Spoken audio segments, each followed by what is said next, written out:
நாடு முழுவதும் வணிக பயன்பாட்டிற்கான சமையல் எரிவாயு சிலிண்டர் விலை உயர்ந்துள்ளது. சர்வதேச சந்தையில் நிலவும் கச்சா எண்ணெய் விலை மற்றும் அந்நிய செலாவணி மதிப்பை கணக்கில் கொண்டு பொதுத்துறை எண்ணெய் நிறுவனங்கள் ஒவ்வொரு மாதமும் எரிபொருள் விலையை மாற்றியமைத்து வருகின்றன. அந்த வகையில் ஏப்ரல் மாதம் வணிக பயன்பாட்டுக்கான 19 கிலோ எடை கொண்ட சிலிண்டர் விலையை எண்ணெய் நிறுவனங்கள் உயர்த்தியுள்ளன. அதன்படி சென்னையில் வணிக சிலிண்டர் விலை 203 ரூபாய் உயர்ந்துள்ளது.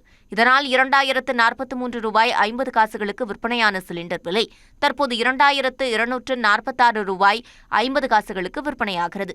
இதேபோன்று டெல்லி, கொல்கத்தா, மும்பை ஆகிய நகரங்களிலும் வணிக சிலிண்டர் விலை உயர்ந்துள்ளது. டெல்லியில் 2078 ரூபாய் 50 காசுகளும், கொல்கத்தாவில் 2208 ரூபாயும், மும்பையில் 2031 ரூபாய்க்கும் விற்பனையாகிறது.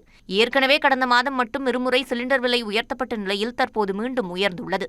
சென்னையில் வீட்டு உபயோக சிலிண்டர் விலை எவ்வித மாற்றமும் இன்றி 913 ரூபாய்க்கு விற்பனையாகிறது. இதனிடையே செயலி மூலமாக சிலிண்டர் புக் செய்யும் வசதியை இந்துஸ்தான் பெட்ரோலியம் நிறுவனம் தற்காலிகமாக முடக்கி வைத்துள்ளது.